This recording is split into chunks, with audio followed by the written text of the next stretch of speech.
사도행전 3장 11절로 16절 말씀, 3장 11절로 16절 말씀 같이 함께 읽겠습니다. 시작.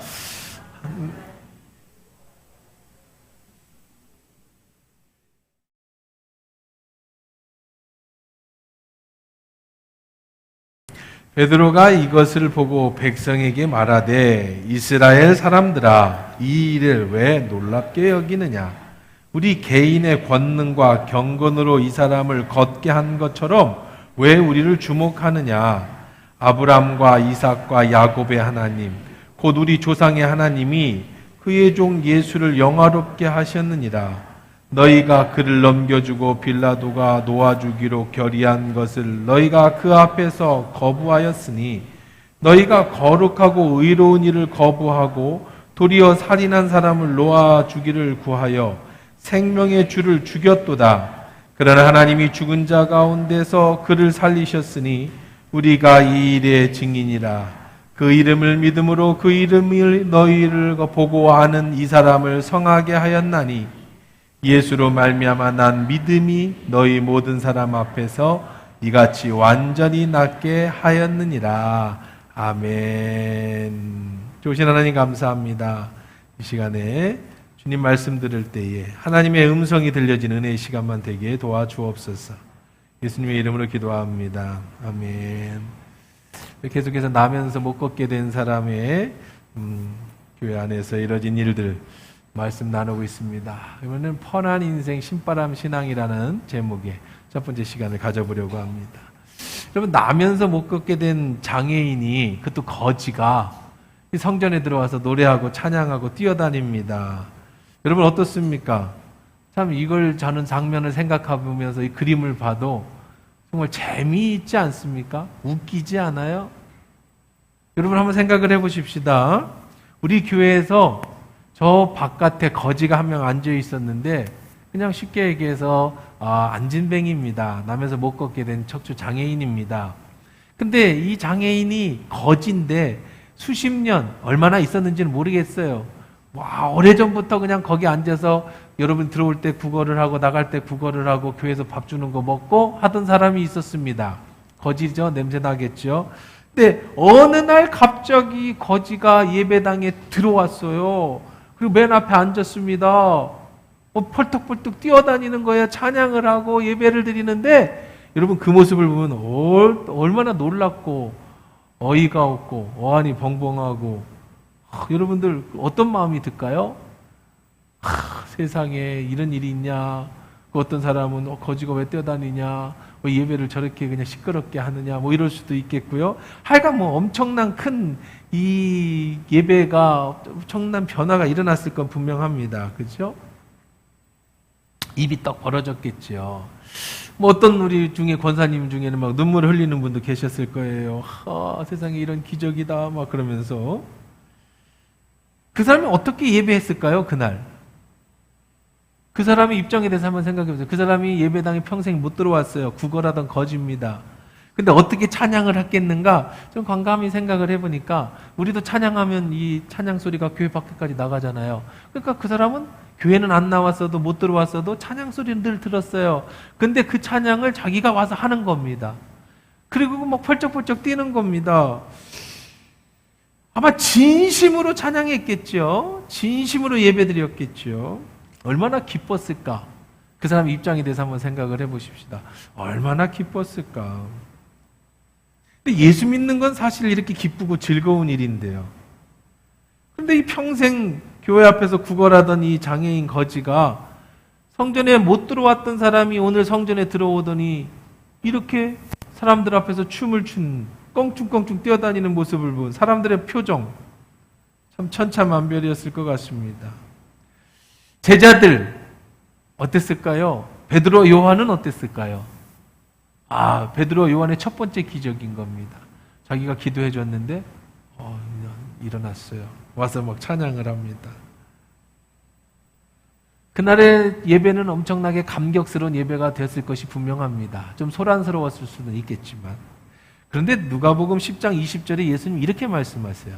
그러나 귀신이 너희에게 항복하는 것으로 기뻐하지 말고 너희 이름이 하늘에 기록된 것으로 기뻐하라 하시니라. 진짜 기쁨은요, 예수님의 말씀에 의하면 귀신이 떠나가는 것을 보는 것, 지금 나면서 못 걷게 된 자가 일어선 것을 보게 되는 것, 아니면 여러분이 그런 당사자가 되는 것, 이런 모든 기쁨, 어떤 큰 사건이죠. 귀신이 떠나가고 항복하고 난 몸이 못 걷게 된 안증뱅이가 일어나고 이런 엄청난 사건이잖아요. 이 사건이 여러분을 기쁘게 하는 게 아니라는 거예요. 그것으로 기뻐하지 말래요. 무엇으로 기뻐하라고요? 너희 이름이 하늘에 기록된 것으로 기뻐하라. 여러분, 그날 예배 드리는 사람들은요, 기뻤겠죠. 제일 기뻤던 사람은 누구겠어요? 그 거지겠죠. 덕이 또 기뻤던 사람 누구겠어요? 베드로와 요한이었겠죠. 그런데 예수님이 이렇게 말하는 거예요. 아니야. 그 당사자였던, 일어나서 걷기는 그 사람이 기뻐하는 것보다 정말 기도했더니 정말 벌떡 일어나서 기적을 일으킨 요한과 베드로보다도 너희가 하나님 앞에 구원받았다라고 하는, 내 이름이 하늘나라에 기록되어져 있다라는 사실, 그래서 내가 하나님의 자녀가 됐다는 이 사실이 너희로 뭐 하는 것이에요? 기쁨을 얻게 하는 거라는 거예요. 내 이름이 하늘에 기록되어 있어요. 귀신이 내 앞에 복종하고 안전뱅이가 일어나는 현상이 아니라, 그런 어떤 액션이 아니라, 그런 놀라운 이적이나 기적이 아니라, 진짜로 우리가 기뻐해야 될 것은 내 이름이 하늘에 기록되어져 있는 것으로 기뻐해야 돼. 내 호적이 천국 동사무소에 적혀 있는 것으로 기뻐해야 된다는 거예요. 그냥 우리는 우리 존재로서 하나님 앞에 기쁨을 받는 존재예요. 우리는 존재로서 하나님의 자녀가 됐다는 이것만으로 기쁨이 충만해야 된다는 겁니다. 거지라도 예수님이 내 안에 계시면 기쁜 것처럼 내가 하나님의 자녀로 살아가는 자체가 나의 기쁨이 되어야 되는 거예요. 그런데 어느 순간인가부터 우리 그리스도인들의 주변을 살펴보면 구원의 기쁨을 잃어버리고 살아가는 사람이 참 많은 것 같습니다.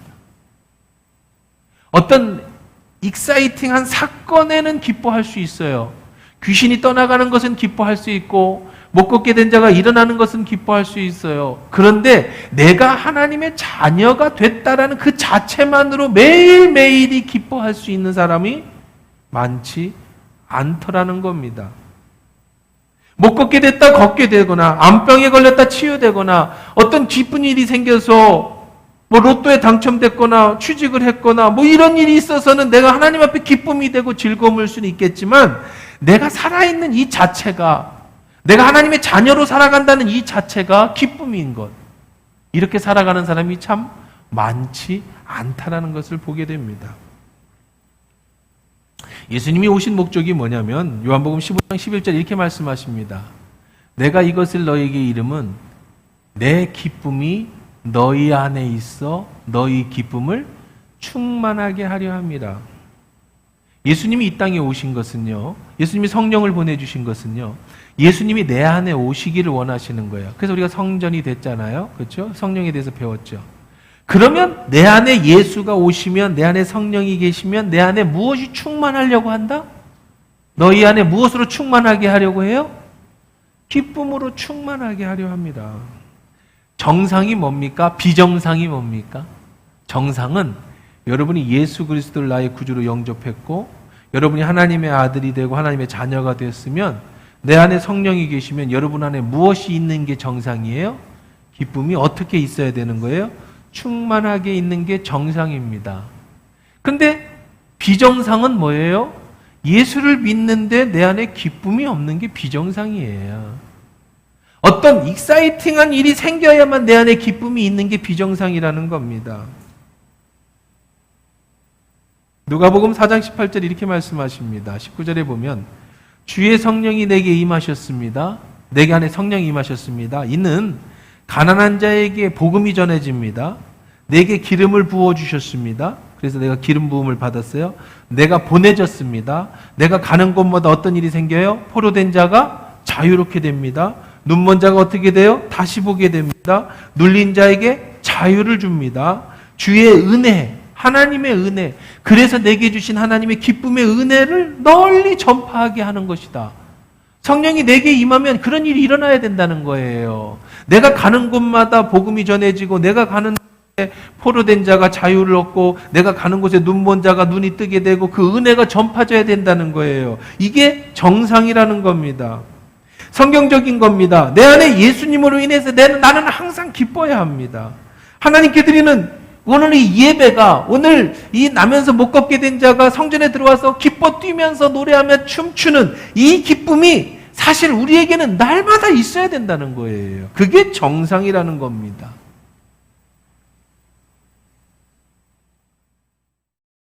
그 이유는 다른 게 아니에요. 내가 하나님의 자녀이기 때문에, 내 이름이 생명책에 기록되어져 있기 때문에. 그래서 예수 안에 있으면 우리는 항상 행복해하고 즐거워야 하는 것이 정상인데, 근데 자세히 들여다보면 그 예수 안에 기뻐 뛰는 사람이 많지가 않고, 그 안에 자유와 행복이 있는 사람이 많지 않은 것이 비정상이 너무 많아요. 오늘 예배는 어땠습니까? 여러분이 오늘 예배에 들어와서 찬양할 때 어땠습니까? 여러분이 오늘 말씀을 들을 때 어떻습니까? 여러분 안에 자유가 있고 기쁨이 있고 즐거움이 있고, 나면서 못 걷게 된 자가 오면서 찬양에 기뻐 뛰는 것처럼 내 이름이 생명책에 기록되어져 있으며, 하나님이 내 안에 역사하시고, 예수 그리스도의 보혈의 피로 내가 하나님의 자녀가 됐다는 그 감격의 기쁨의 찬양의 예배가 되고 있느냐는 겁니다. 그것이 행복이고, 그것이 자유고, 그것이 정상이라는 거죠. 여러분, 척추장애인이 걷게 되었을 때 그 감격이 오늘 예배 속에도 있냐는 겁니다. 로또가 당첨되지 않았기 때문에 즐겁지 않습니까? 즐거운 일이 내 일에 생기지 않았기 때문에 기쁜 일이 없습니까? 신나는 일이 없어서 내 안에 기쁨이 없나요? 아니에요. 그거하고 상관없이 하나님의 자녀가 된 기쁨은, 그 은혜의 기쁨이 우리 늘 내 안에 충만해야 되고, 늘 행복해야 하고, 내 안에 늘 감사가 있어야 되고, 내 안에 늘 기쁨이 있어야 되는 거예요. 이게 정상인 겁니다. 이런 찬양이, 사랑이 언제나 넘치면 은혜로 얼굴이 환해요. 성령의 충만한 모습을 서로가 느껴요. 할렐루 할렐루 손뼉 치면서, 할렐루 할렐루 소리 외치며, 할렐루 할렐루 두 손을 들고 주님을 찬양해요. 그렇죠? 사랑이 내 안에 넘치면 얼굴이 환해집니다. 감사가, 은혜가 넘치면 얼굴이 환해집니다. 성령의 충만한 모습이 나도 느끼고 서로가 느껴야 돼요. 그래서 날마다 손뼉치며 할렐루 할렐루. 그게 자유입니다. 그게 기쁨입니다. 근데 여러분이 그렇게 살고 계세요? 그것이 옛날에 오래전에 은혜 받았을 때 그때 있었던 사건입니까? 최근에는 안 그래요? 왜 안 그렇습니까? 별로 기쁜 일이 없습니까? 즐거운 일이 없습니까? 돈 문제 때문인가요? 건강 문제 때문인가요? 자녀 문제 때문인가요? 부부 문제 때문인가요? 그 안에 해결이 되지 않아서 내 안에 기쁨이 없어요? 그러면 여러분, 그것이 해결되면 여러분 정말 기쁨이 있을까요? 그 안에 정말 감격이 있을까요? 그거는 근본적인 문제가 아니에요.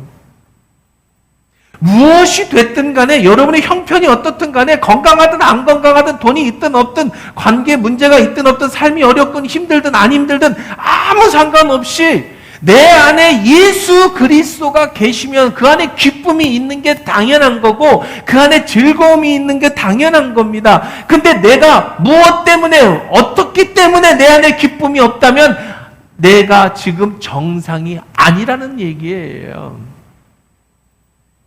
그건 잘못됐다는 겁니다.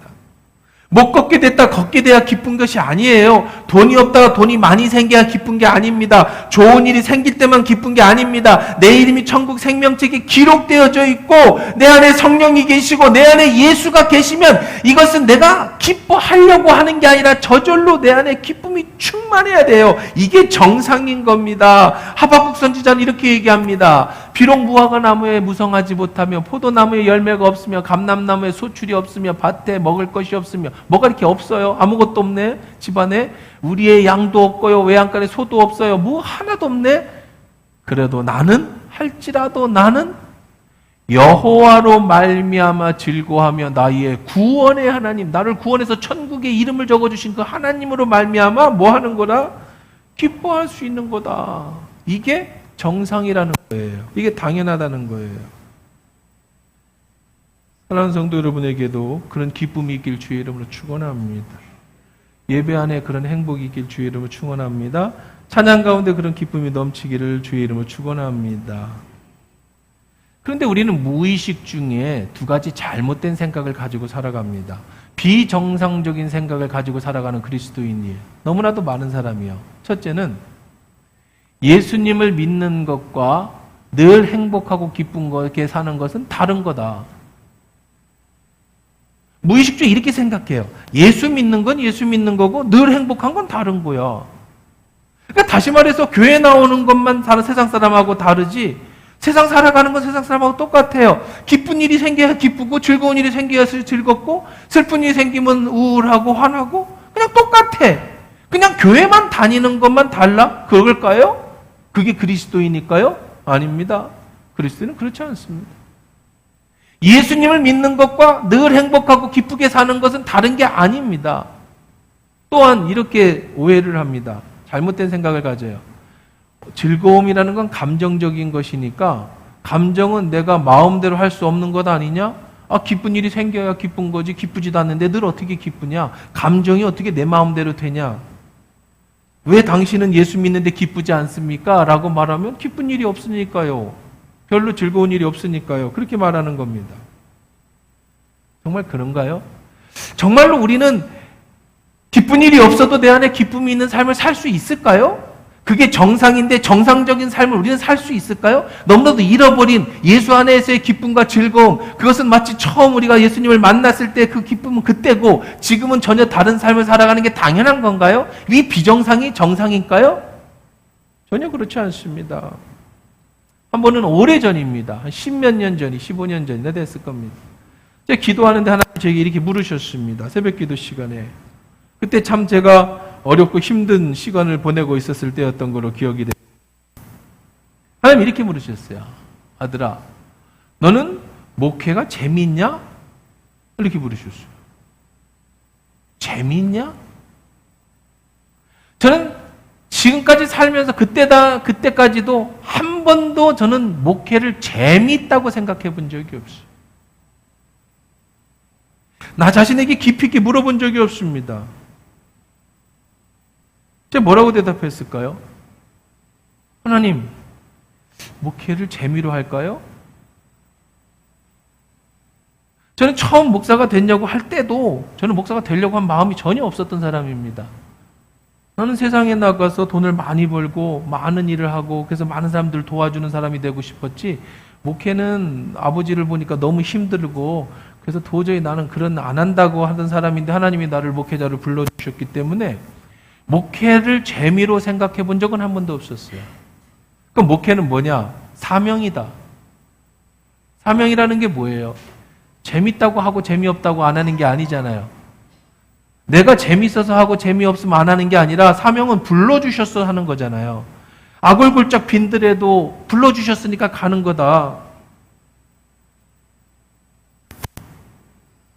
힘들고 어려울 때 주님 앞에 기도하면 주님이 이렇게 대답해야 되잖아. 이게 정상이죠. 야, 내가 너를 위해서 십자가도 져줬는데 넌 나를 위해서 이런 일도 못하니? 네, 주님, 그 은혜 생각해서 내가 오늘도 이기고 나가게. 이게 조금 더 은혜스럽지 않아요? 재미하고 목회하고 무슨 관계가 있습니까? 앞만 보고 달려왔습니다. 사명이라고 생각했습니다. 열심히 생각했습니다. 심지어는 저는 아이도 안 낳으려고 생각했어요. 왜냐하면 제가 어렸을 때 제가 목회 전도사 때 보니까 목사님 아들이 너무 뛰어다녀요. 교회에서 너무 시끄럽게 하고 다녀. 둘이 있었는데 너무 방해가 되더라고요. 하나님 앞에 내가 이 사명자로 내가 목회자가 됐는데 자식을 낳지 않아야 되겠다 이런 생각도 했어요. 별로 애들이 안 좋았습니다. 너무 시끄럽고 교회에서 목회 덕이 안 되니까. 그 정도로 저는 그냥 사명이라고 하면 그냥 목숨을 걸고 불러주셨으니까 가는 거라고 생각을 했어요. 근데 그러게 제게 하나님이 목회가 재미있느냐고 물어주십니다. 그러면서 생생하게 떠오른 영어 단어, 제가 영어를 잘하지는 않지만 하나님이 주신 단어가 fun이라는 거예요. fun, 즐거움이라는 뜻입니다. 재미라는 얘기도 있지만 장난이라는 것도 있어요. 장난, 웃기는 거 있죠? 누구를 즐겁게 해주기 위해서 치는 재미있는 장난, funny, 즐겁다. funny 하면 뭐 개그 콘서트를 보면서 fun나 재밌다, 뭐 재미, 이게 즐거움입니다.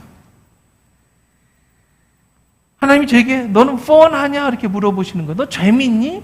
너 사는 게 재밌니? 너 목회가 재밌니? 이상하죠? 신앙과 재미가 어떻게 같이 쓸 수 있는 단어입니까? 목회와 재미가 어떻게 같을 수 있어요? 하나님의 말씀이 아닌 것 같습니다. 하나님이 내게 너 열심히 더 해라. 너 목숨 바쳐라. 내게 죽도록 충성해라. 그러면 천국에 상 줄게. 너 이 정도도 못하냐? 내가 너를 위해서 십자가를 져줬는데 이렇게 말씀하시면 내가 아멘 주님 다시 하겠습니다. 이게 정상인 것 같은데 힘들어 있는 사람에게 하나님이 너 재미있니? 재미라는 건 내가 느끼면 좋은 거고 안 느끼면 많은 건데요. 교회는 십자가가 있고 보혈이 있고 감동이 있고 헌신이 있고 노력이 있는 곳이라고 생각했지 한 번도 교회가 재미있는 곳이라고 생각해 본 적은 없었어요. 너무 세속적으로 보입니다. 여러분 목회가 어떻게 즐겁고 있을 수 있습니까? 한번 생각해 보세요. 성도가 200명이면요. 200명의 부모, 양가 부모가 아프면은요. 다 내 아픔이에요. 그 집에 누구 하나 병들고 암 걸리고 뭐 수술 받고 병원 가면 다 내 일입니다. 난 우리 집안 일도 힘들어 죽겠는데 여러분 집안 일까지 다 내가 쌓아안고 기도해야 돼요. 내 일처럼 다녀야 됩니다. 그게 즐거울 수 있겠습니까? 그게 재미있겠어요? 여기 펀하겠어요? 막 즐거우면서 누가 아프대 이러고 갈 수 있겠습니까? 누가 뭐 그런 게 어떻게 목회하고 같아요? 이건 말이 안 되잖아요. 여러분 지금도 새벽에 일어나는 거 정말 힘듭니다. 저는 잠을 잘 푹 못 자는 형이라 새벽 4시에 일어난다는 게 너무너무도 힘든 일인데 평생은 새벽 4시에 일어나서 3시간 뭐 2시간씩 앉아서 기도하는 게 어떻게 재밌을 수 있습니까? 즐거움이라는 것과 목회라는 것은 전혀 맞지 않는 단어처럼 들립니다. 근데 하나님이 제게 그런 마음을 주셨어요. 넌 즐겁니? 하나님이 이게 왜 즐거운 일입니까? 이거는 감동으로 하는 일이죠. 그러면서 제게 떠오른 생각이 뭐냐면 자식에 대한 생각이에요. 저도 자식을 2명을 키웁니다. 이 아이들이 자라서 나라와 교회와 사회, 민족의 큰 일을 감당했으면 좋겠습니다. 오늘 이 주아가 나와서 오늘 처음 기도도 받고 잘 자라서 나라과 민족과 교회 큰 일을 감당했으면 좋겠죠. 힘들어도 잘 이겨냈으면 좋겠습니다. 이게 제 마음입니다. 그런데 그보다 더한 내 마음은 뭐냐면 내 자녀들이 즐겁게 살았으면 좋겠어요. 어떤 일이든 재미있게 했으면 좋겠습니다. 내게 맡은 일이 어쨌든 기쁜 일이었으면 좋겠어요. 그게 아버지의 마음이잖아요. 여러분 자녀가 뭐 크게 성공하고 돈도 많이 벌고 잘 살면 좋겠지만 그렇다고 맨날 찌들어 사는 거 좋아하겠습니까? 그런 부모가 어디 있겠어요? 사명 좋죠. 중요합니다. 하나님 날 사명자로 불러주셨습니다. 때로는 그 길이 악월골짝 빈들 같은 길일 수도 있고요. 험한 산중일 수도 있을 겁니다. 그것이 가시밭일 수도 있을 것입니다. 그런데 예수님이 이렇게 말씀하시는 거예요. 그런데 나는 그 길을 즐겁게 갔으면 좋겠다. 나는 네가 행복하게 그 일을 했으면 좋겠다. 나는 네가 억지로 그 일을 가는 게 아니라 사명 때문에 가지 말고 기쁨으로 그 길을 갔으면 좋겠다. 그게 내 아버지의 마음이다. 그 마음을 주시는 거죠. 그러면서 시편 23편 말씀이 떠오릅니다. 여러분 잘 아는 시편 23편 말씀입니다. 한번 읽어볼까요? 여호와는 나의 목자시니 내게 부족함이 없으리로다. 그가 나를 푸른 풀밭에 누이시며 쉴만한 물가로 인도하시도다. 내 영혼을 소생시키시고 자기 이름을 위하여 의의 길로 인도하시는도다. 여러분 예수님이 하나님이 나의 목자가 되신대요. 그래서 나를 이끌어 가신대요. 근데 내 영혼을 소생시키신대요. 소생이 뭐냐면은요. 소생시킨다. 이게는 이제 원어 보면 쉐버라는 뜻인데 이것은 되돌리다, 회복하다, 정신적, 육체적 회복을 주다. 영어로 말하면 차저예요. 차징하다. 그러니까 휴대폰을 여러분 방전된 휴대폰을 꽂으면 띡띡띡띡띡 올라가서 다시 100%가 채워지듯이 우리의 인생이 힘들죠. 세상 살아가는 게 왜 어떻게 뭐 무슨 정신병자입니까? 어떻게 늘 기쁘고 어떻게 즐거울 수 있어요? 사는 게 힘들지요. 그런데 주님께서 내가 힘들면 다시 나를 어떻게 해주신다?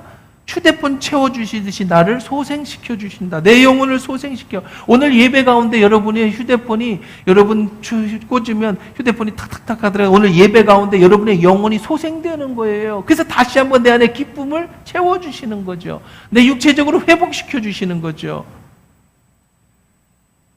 또 한번 보십시다. 재미있는 얘기가 있어요. 내가 사망의 음침한 골짜기를 다닐지라도, 인생에 살다 보면 사망의 음침한 골짜기 안 다니겠습니까? 근데 나는 뭐를 두려워하지 않아요? 해를 두려워하지 않은 건 주께서 나와 함께 하십니다. 주의 지팡이와 막대기가 나를 안위하신다. 주께서 내 원수의 목전에 내게 상을 차려주시고 내 기름을 모여 오르시니 내 잔에 넘치는, 이거 얼마나 재미있는 뻔한 얘기인 줄 아세요? 지금 어디 다니고 있다고요? 어딜 걷고 있어요? 시편 기자가? 사망의 음침한 골짜기를 다니고 있어요. 인생이 힘들다니까요. 목회도 힘들고 삶도 힘들어요. 여러분 인생 다 힘든데 제가 더 잘 알아요. 목회만 힘들어요? 아니요. 여러분이 더 힘들어요. 제가 살아보니까요. 저는 호주에서 3년간 일도 했어요. 교회에서도 사역도 했지만 청소했어요. 청소. 빌딩 청소. 새벽 5시, 그러니까 저녁 5시에 들어가서 9시까지 제가 3시간씩 매일 청소했습니다. 그래서 살아가는 게 얼마나 힘든지 알아요. 여러분이 11조 내는 그 돈이 얼마나 고생해서 내는 건지 잘 알고 있습니다. 저도 그냥 3시간씩 빌딩 청소하면서 11조도 내보고 세상도 살아봤어요. 힘들어요. 그것만 힘듭니까? 자식 키우고 뭐 여러 관계 속에 다 힘들어요. 이게 지금 사망의 음침한 골짜기를 다녀요. 자, 그런데요, 재미있습니다. 여러분, 사망의 음침한 골짜기를 다닐지라도, 근데 보세요.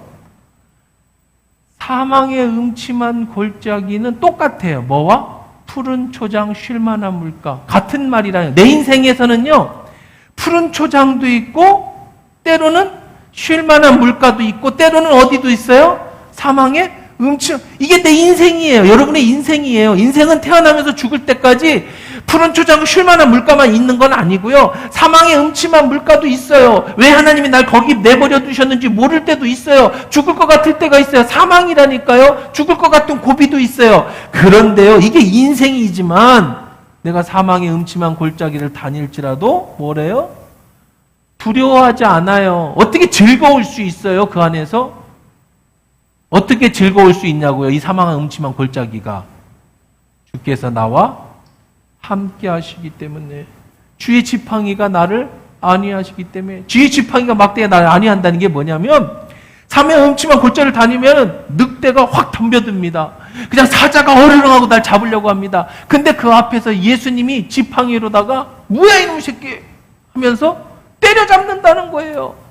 주의 지팡이가 나를 안위하신다. 나를 지키신다는 거예요. 보호하신다는 거예요. 그러니까 그것이 쉴만한 물가가 되는 거예요. 어디든지. 누가 계시니까? 예수님이 계시니까. 이게 얼마나 뻔한 인생이냐. 주께서 내 원수의 목전에 내게 상을 차려주신대. 여러분, 내 인생 살아보니까요, 저는 인생 철학이 있습니다. 원수 맺지 말자. 그래서 저는 누구하고도 원수를 안 맺는 게 내 인생 철학입니다. 그래서 참 그냥 웬만하면 다 그럴 수도 있지 하고 넘어가는데, 그래도 50이 넘어가고 이상 살아가 보니까 내가 그러지 않아도 나를 싫어하는 사람이 있고 나를 시기하는 사람이 있고 원수들이 있어요. 없을 수 있겠습니까? 이유 없이 나를 모함하는 사람도 있을 수 있겠지요. 그런데 원수의 목전에서 내게 뭐를 차려주신다고요? 한 상을 차려주시네. 원수가 어디 있는데, 어디 앞에서 내가 밥 먹는다고 지금? 목전이 뭐예요? 내 앞에 원수가 있어 지금. 근데 그 앞에서 내가 한 상을 차려 먹고 있어요. 원수가 날 어떻게 생각하겠어요? 배 아파 죽겠죠. 괴로울 때 나를 싫어하는데 내가 그냥 한 상 차리니까 막. 여러분을 싫어하는 사람은요, 하나님도 싫어하세요. 여러분 미워하는 원수는 하나님도 그 원수를 미워하신다니까요. 그리고 그 대신에 내 앞에서 뭐 차려주신대? 상 차려주신대. 얼마나 뻔합니까? 얼마나 재미있습니까? 우리 하나님이요. 얼마나 재미있는 분이세요? 내 머리에 기름을 붓는다. 내 잔이 넘친다. 이게 무슨 말인지 아세요? 머리에 기름을 부어요? 여러분, 제가 해외 나가면 시간이 나잖아요. 그럼 공항에서 비행기 시간까지 뭐 일찍 들어가잖아요. 보통 3시간 전에 가면 1-2시간 남잖아요. 그러면 저는 살 것도 없지만 가 있을 데도 없으니까 이 면세점 어슬렁 이렇게 구경하죠. 그리고 꼭 저런 그 향수 코너가 있으면요, 사람들이 그걸 잘 모르더라고요. 저는 알아요. 뿌려요. 칙칙. 안 삽니다. 뿌립니다. 비싼 향수, 특히 비싼 향수, 제일 비싼 걸로 골라서 한 번밖에 못 뿌려. 막 섞이면 이상하니까 제일 비싼 걸로 뿌립니다. 그럼 내가 뿌리면 그 사람도 좋아해요. 살까 하고. 물론 언젠간 사겠지만 안 사죠. 저는 쓰는 화장품이 있어요. 저는 지금 한 5, 6년도 넘었는데 제가 쓰는 화장품은 그 군대에서 파는 달팽이 크림 8,000원짜리인데요. 그게 너무너무 좋아요. 난 그것만 씁니다. 아무리 비싼 걸 사다 줘도 안 써요. 쓰는 거 얼굴에 안 맞아요. 그냥 달팽이 크림. 저는 유분이 없어서 달팽이 크림 기름 잔뜩 있는 걸 발라야 저녁까지 뽀송뽀송해지고, 웬만한 거 비싼 거 발라도 점심 지나면요 막 건조해져요. 그래서 달팽이 크림만 좋아해서 화장품을 안 사는데, 가서 그냥 향수는 이렇게 칙칙 뿌립니다. 그럼 좋아요, 기분이. 그럼 비행기 타도 옆 사람한테 좋은 향기도 내고. 내 머리에 기름을 붓는다는 얘기는요, 내가 가는 곳에 좋은 향기를 내게 하네. 기름은 향기를 내거든요. 사망의 음침한 골짜기를 다니는데 내 안에서 기쁨의 즐거움의 기름이 주변 사람들을 기쁘게 한다는 겁니다. 내 머리에 기름을 바르신다는 얘기는 다른 얘기가 있습니다. 또 무슨 뜻이 있냐면 읽어봅시다. 시작. 주 여호와의 영이 내게 내리셨으니 이는 여호와께서 내게 기름을 부으사 가난한 자에게 아름다운 소식을 전하게 하려 하심이라. 나를 보내사 마음이 상한 자를 고치며 포로된 자에게 자유를, 강한 자에게도 기름을 부은다는 건 능력을 준다는 겁니다. 원수의 앞에서 상을 차려주시고 내게 기름을 부어주셔요. 내게 능력이 되어주신다는 거예요, 하나님이. 그래서 내가 가는 곳에서 내가 가서 기쁜 소식이 전해래요. 내가 가는 곳엔 즐거움이 생깁니다. 내가 가는 곳에는요, 포로된 자를 자유케 합니다. 그 다음에 갇힌 자를 놓아줍니다.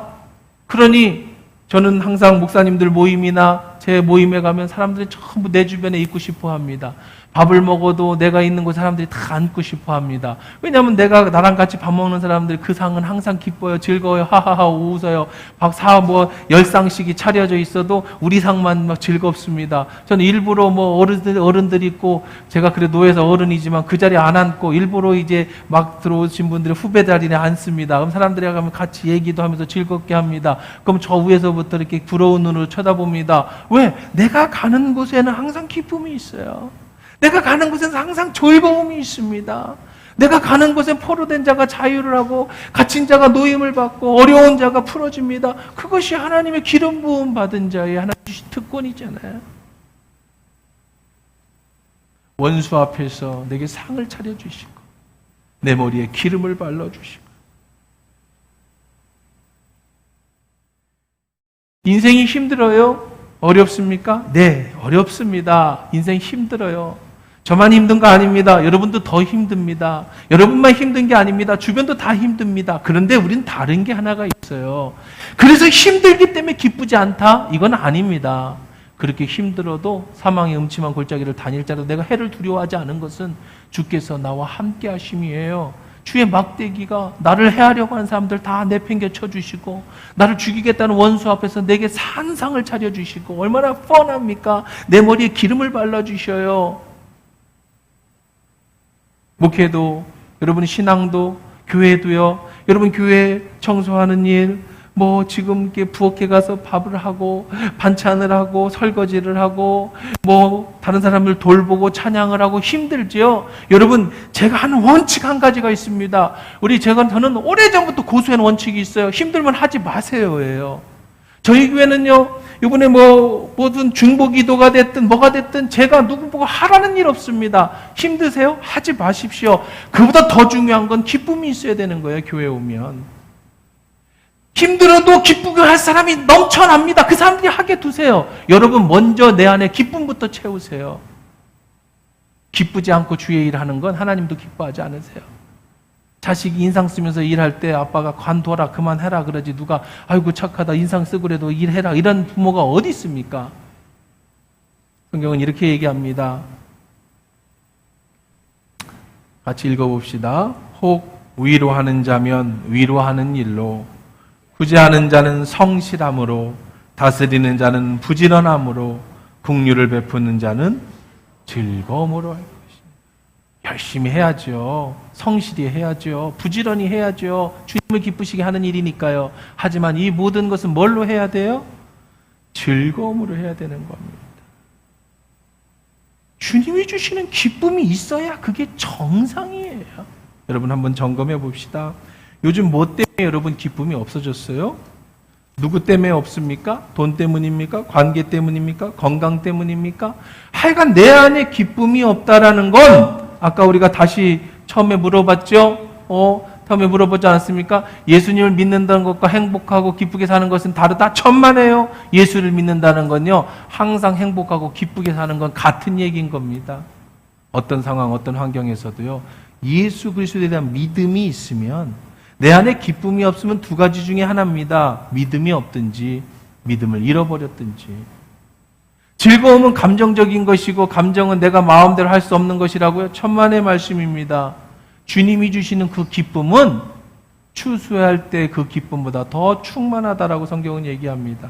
어떤 상황, 어떤 환경에서도 내가 예수 안에 있으면, 그리고 예수를 여러분 붙잡고 계시면 그 안에 주님이 주시는 세상이 뺏을 수 없는, 환경하고 상관이 없는 기쁨이 여러분에게 넘쳐나게 되는 줄 믿습니다. 그 기쁨의 주님이 여러분 안에 영원히 함께 하시기를 주의 이름으로 축원합니다.